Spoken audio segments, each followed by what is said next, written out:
They called it the Exclusion Zone, a radioactive wasteland where time stood still and the air itself was a poison. For 20 years, the city of Pripyat was a graveyard of concrete and rusted metal until a research team became trapped in a collapsing reactor basement. With their radiation suits torn and their oxygen sensors flatlining, they were blind in the dark. But the dead zone had a king, Cinder, a soot-grey stray with a tail like a scorched branch. This is the story of the cat who walked through the invisible fire. The Guardian of the Dead Zone. Chapter 1: The Sovereign of the Silos. The Exclusion Zone was a place where the clocks had stopped in 1986, a 1,000-square-mile tomb of rusted Ferris wheels and crumbling apartment blocks. Nature had moved back in with a vengeance, wrapping the concrete in a shroud of thick, emerald vines and cracked asphalt. It was a world of invisible fire, where the air carried a silent, metallic tang and the soil held secrets that would take 10,000 years to fade. In this hollowed-out kingdom, the rules of man had been replaced by the law of the wild. In the heart of the grey lived Cinder. He was a cat born of the ruins, a descendant of the house cats who had been left behind when the sirens wailed and the buses moved away. His fur was the color of wood ash and industrial soot, making him nearly invisible against the weathered stone of the Pripyat skyline. He didn't have a name until the researchers spotted him on their long-range thermal cameras, a tiny pulse of heat moving through a landscape that was supposed to be dead. Cinder's eyes were his most striking feature, two piercing, radioactive green embers that seemed to catch the light even in the deepest basements. He moved with a liquid, haunting grace, his paws never clicking on the debris. He had learned to navigate the hot spots by instinct, sensing the ionized air that humans needed lead suits to survive. To Cinder, the radiation wasn't a monster, it was just the atmosphere of his home, the quiet hum of the earth beneath his feet. He was the sovereign of the silos, ruling over a territory of abandoned schools and empty hospitals. He knew which pipes ran with clean rainwater and which basements stayed warm during the brutal Ukrainian winters. While the wolves and boars roamed the forests outside the city, Cinder stayed in the concrete heart. He was a living bridge between the world that was and the world that had reclaimed it, a silent witness to the vanity of human architecture. Cinder lived in the in-between spaces. He slept on the rotted velvet of theatre seats and hunted the mice that nested in the old library archives. He was a creature of absolute solitude, untrusting and untamed. But despite his wild nature, there was a strange, lingering curiosity in him. He would often sit atop the crumbling cooling towers, watching the horizon for the rare arrival of the yellow giants, the humans in their clumsy protective suits who occasionally dared to enter his realm. Chapter 2: The Intruders in the Dust. The tranquility of the zone was shattered by the arrival of Dr. Elena and her team of 3 specialists. They arrived in a heavy, lead-line transport vehicle, looking like explorers from another planet in their bulky yellow radiation suits. Their mission was critical. They had to reach the sub-basement of Reactor 4 to retrieve a prototype data core that held the original readings of the meltdown. It was a journey into the gut, the most dangerous, highly irradiated labyrinth on the planet. Cinder watched them from the rafters of an abandoned workshop as they dismounted. He tilted his head, his green eyes reflecting the glare of their high-powered floodlights. To him, they were loud and clumsy, their heavy boots crunching on the glass and their oxygen tanks hissing like angry vipers. He smelled the chemical filters on their masks and the strange, sterile scent of their equipment. They were intruders in his silent world. Uncoordinated giants walking through a minefield of debris. As the team descended the rusted staircase into the depths of the reactor complex, Cinder followed. He moved through the ventilation ducts above their heads, his shadow flickering across the peeling wallpaper. He wasn't hunting them, he was observing them with a detached, feline fascination. He watched as they used Geiger counters that clicked frantically, a sound that Cinder associated with the bad air he always avoided. He was the ghost in their periphery, the unseen guardian of the dark. The deeper they went, the more the environment changed. The walls were weeping with black, toxic moisture, and the air was thick with the dust of decades. The researchers moved slowly, their movements hampered by the weight of their suits and the fear of the invisible death surrounding them. Elena kept a steady eye on her dosimeter, her heart hammering against her ribs. She didn't know that just 10 feet above her, a grey cat was navigating the same path with the ease of a stroll in the park.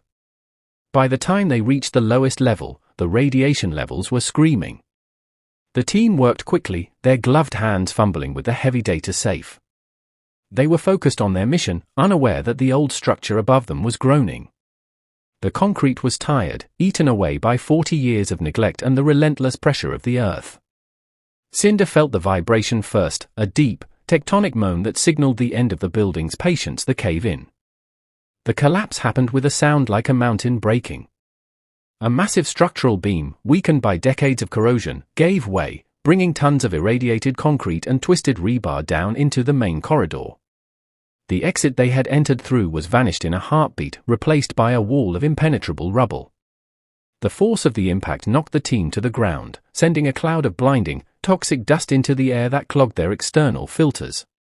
Elena scrambled to her feet, her flashlight beam lost in the thick, white haze.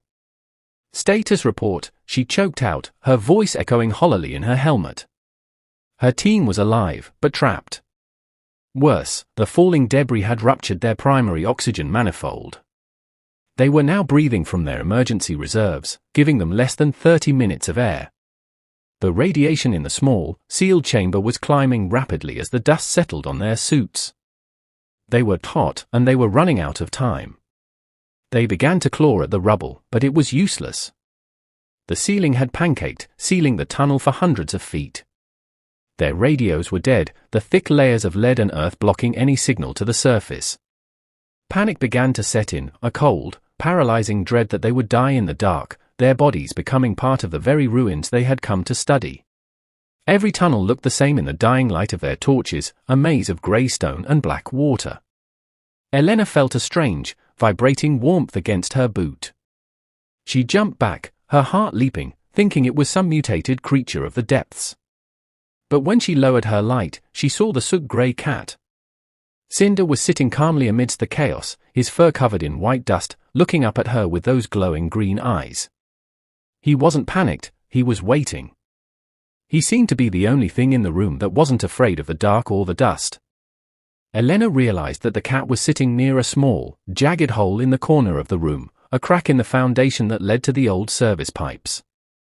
She saw his whiskers twitch as a faint, almost imperceptible draft of air moved through the gap. "The air," she whispered to her team. "He's finding the air." She knew that Cinder didn't see the radiation, but he could feel the flow of the wind. He was the only one who knew which way the world was still breathing. The path of the unseen. "Follow him," Elena commanded, her voice crackling with a new sense of urgency. The team abandoned their heavy gear, shedding their external toolkits to make themselves as small as possible. Cinder led them into the crack, a space so narrow that the scientists had to crawl on their bellies, their yellow suits scraping against the rough concrete. The cat moved with a frustrating ease, occasionally stopping and looking back to let out a low, urgent meow that cut through the silence of the tomb. The path was a nightmare of tight turns and vertical drops. Cinder led them through a series of dry zones, areas where the air felt lighter and the clicking of their Geiger counters slowed. He was instinctively navigating them away from the hot spots where the lethal corium had pooled. He moved by the scent of the surface, a scent that the humans, locked inside their plastic masks, could no longer detect. He was their biological compass in a world where the needles had stopped spinning. At one point, the tunnel opened into a vast, dark hall, the old turbine room. It was a cathedral of rusted iron, filled with the skeletons of massive machines. Cinder didn't stay on the floor, he leaped onto a narrow catwalk that hung precariously over a 50-foot drop into black water. One of the researchers hesitated, his boot slipping on the oily metal. Cinder stopped, walked back to the man, and rubbed his head against the man's gloved hand, a sudden, shocking act of comfort that gave the scientist the courage to keep moving. The air was getting colder, a sign that they were getting closer to the surface. But their oxygen alarms were now a constant, shrill beep in their ears. Elena's vision was starting to tunnel from the stress and the thinning air. She kept her eyes fixed on the grey tail ahead of her, the only thing that felt real in the nightmare. Cinder was a ghost, a flicker of grey in the dark, leading them through a maze that had claimed so many others. Finally, they reached a dead end, a heavy steel hatch that had been welded shut years ago. The team groaned in despair, their last hope seemingly blocked by 2 inches of solid iron. But Cinder didn't stop. He jumped onto a vertical ladder that led to a secondary ventilation shaft hidden behind a rusted locker. He disappeared into the darkness above, his meow echoing down to them. It was a vertical climb, a final test of their endurance in their heavy, exhausted state. Chapter 5: The Vertical Escape. The ladder was a column of rusted iron that felt like it would crumble at any moment. Elena went first, her lungs burning, her muscles screaming with every rung. Cinder was always 10 feet above her, his green eyes looking down from the darkness like twin stars. He would wait at every landing, pacing impatiently until he saw the beam of her flashlight. He was the lighthouse keeper of the abyss, guiding his clumsy, yellow-suited charges toward the world of light. As they climbed, the sounds of the surface began to drift down the shaft, the distant whistle of the wind through the cooling towers and the creak of the old Ferris wheel. It was the most beautiful music Elena had ever heard. They reached the final hatch, a rusted iron plate that was bolted from the inside. The team gathered their remaining strength, 3 men and 1 woman pushing against the iron with the desperation of the dying. With a screech of protesting metal, the hatch flew open. They tumbled out onto the overgrown grass of the Pripyat Central Square. The air was cold and smelled of damp earth and old pine. It was the most delicious thing Elena had ever tasted. They lay there for a moment, their yellow suits covered in the grey dust of the reactor, gasping for the filtered air of the surface as the rescue helicopter began its descent from the horizon.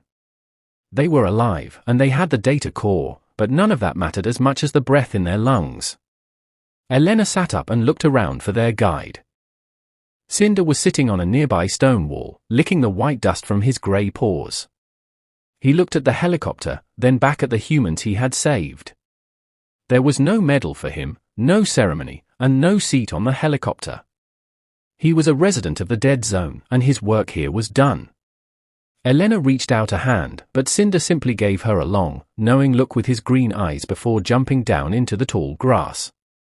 The helicopter landed, and the rescue team rushed out to secure the scientists. As Elena was lifted into the air, she looked down at the ruins of the city. She saw a small grey shape melting into the mist near the old schoolhouse. Today, a small, hand-carved statue of a cat sits at the entrance to the new sarcophagus, a tribute left by the researchers. It is a reminder that even in the darkest, most toxic places on Earth, there is a heart that refuses to go out, a guardian who knows the way home. Cinder was a ghost in a wasteland where life wasn't supposed to exist, but he became the only hope for those who tried to study his home. He proved that nature doesn't need our permission to thrive, and it certainly doesn't forget a kindness. If Cinder's story of survival moved you, hit that like button and subscribe to Paws that saved lives. We are telling the stories of the world's most forgotten heroes. Comment zone below if you think animals are the true masters of the planet.